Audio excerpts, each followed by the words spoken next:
sou o Matheus. E hoje a gente vai trazer o nosso primeiro vídeo experimental do leitura labial, consegui lembrar. A gente vai tirar 0 e 1 pra quem começa. É, 0 e 1. Inglês? É, óbvio. Claro. E papá. Pra quem não sabe como é que funciona, eu vou botar uma música muito alta nesse fone aqui, pra não dar pra entender nada. A pessoa vai ter que pensar numa frase e vai falar pra vocês. Aí ela vai voltar e vai falar pra mim, pra eu tentar acertar. Se eu não acertar, são 4 palavras pra cada... 4 palavras, não, 2 pra cada um, né? Quem ganhar ganhou, né? Ganhou. Vai, vamos tirar. Ímpar. Pá. Nossa, já... Ganhei. Viu? Ganhou 8. 8. Você começa com o fone. Eu vou botar a música. Bota aí logo. Eu tô morto. 7 a 1 Alemanha. 7 a 1 Alemanha.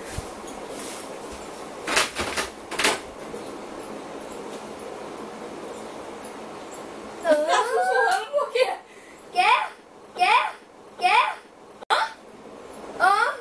Jô. Jô.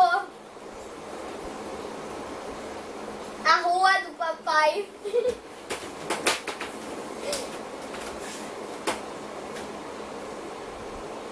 Sai da rua que é do papai. A última, hein? Entendeu? Essa não foi a frase. O quê? Hã? A última. Isso aí. Ácido na parede. Isso aí. Parabéns. Você errou. 7 a 1 Alemanha. Ah, Vai, a última, hein? Eu vou ganhar.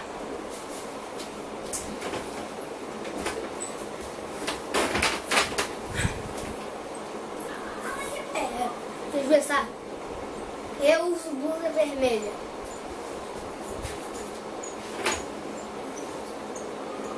O Sim Polar cobertor? Errou! Me fala quando você for falar a palavra, tá? Você é minha? Mário Luigi? Errou, acabou. Eu uso blusa vermelha. É muito comum.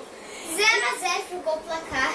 Pois é. Se vocês quiserem mais, dá seu like, se inscreve no canal e abreze!